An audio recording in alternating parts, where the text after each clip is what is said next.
poursuivons avec Monsieur Rochon, mais là, nous allons allons changer de sujet. Nous allons aller à la chasse avec l'association de la société de chasse, l'amicale des petits propriétaires, pour une convention que va nous expliquer Monsieur Rochon. Oui, à la chasse aux subventions, mais pour la société de chasse en sa faveur. Bon, on est tous au courant de la prolifération de sangliers sur le territoire, mais qui n'est pas propre à notre territoire. L'ensemble des communes, malheureusement, subissent cette prolifération. Donc, on a souhaité renforcer nos liens. Ils étaient déjà existants avec la société de chasse, mais nous avons voulu reconnaître ce lien fort à travers une convention de partenariat. Donc, c'est la première fois que nous passons une convention de partenariat. C'est important, c'est une vraie reconnaissance du travail que mènent nos chasseurs en termes de sécurité, parce que la prolifération de sangliers pose des problèmes de sécurité, de tranquillité publique, et puis de destruction des biens publics et privés. Donc cette convention, elle vient soutenir cette société de chasse pour mettre en œuvre des battues afin de réguler le nombre de sangliers. Donc la convention est établie sur une durée de 5 ans.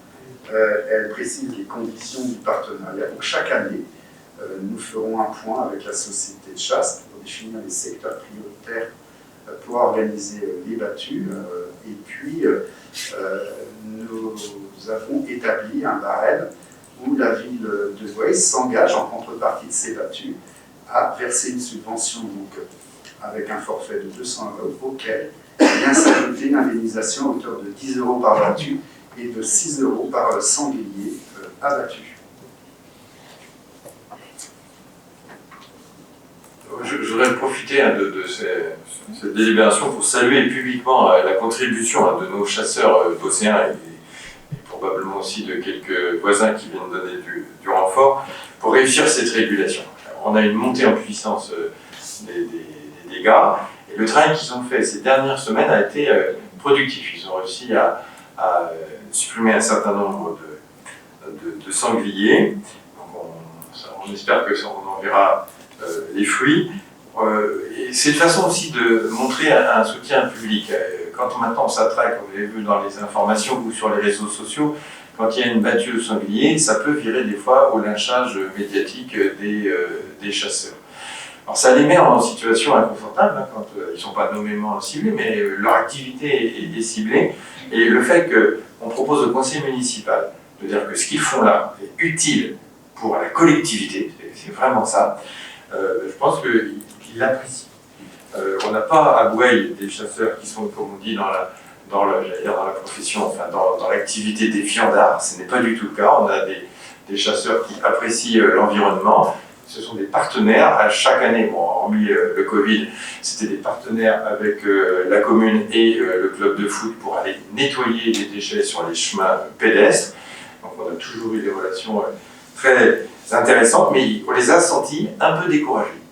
Et là, le fait de passer une convention, je crois que ça remobilise. D'ailleurs, on a vu qu'ils ont organisé plus de battues ces derniers temps que les années passées. Donc, avant même qu'on passe au conseil municipal, il y a déjà un effet positif. Et vraiment, je vous encourage à les soutenir.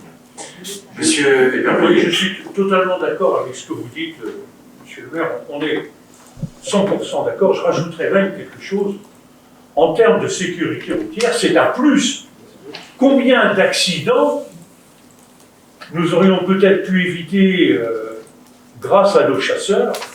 C'est pratiquement toutes les semaines qu'on voit dans notre pays de Ré des véhicules qui heurtent des sangliers avec des conséquences plus ou moins graves pour les passagers. Donc je pense que ça joue également sur la sécurité. Oui, tout à fait. J'avais promis à M. Rochon, et puis j'ai oublié, le dernier numéro du courrier de Rennes, c'était celui de vendredi dernier, donc il a cours encore jusqu'à demain, 4 pages. Il y a 4 pages qui sont consacrées à ce fléau sur le pays de Rennes. Donc c'est pas un problème spécifique à Bouaye, mais nous, notre champ d'action par le conseil municipal, c'est la ville de Bouaye. Donc essayons d'agir en soutenant ceux qui peuvent aider à réguler, parce que malheureusement, il n'y a que la chasse que nous connaissons comme outil de régulation des sangliers. J'en profite aussi pour dire qu'on a mis aussi à disposition à titre gracieux une cage de piégeage sanglier qui a été installée à la Mévelière avec les chasseurs et d'autres services estasiens qui vient aussi contribuer à l'efficacité des captures de sangliers.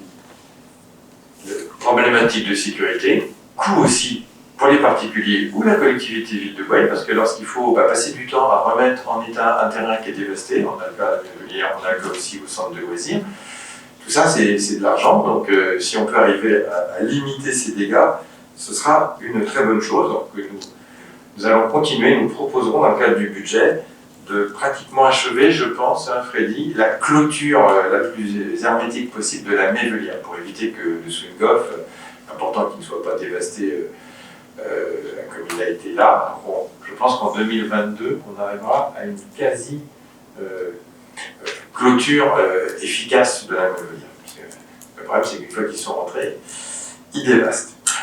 Je ne vais pas faire plus de digression. Y a-t-il des interventions? Je mets aux voix qui s'abstient, qui vote contre, adopté à l'unanimité.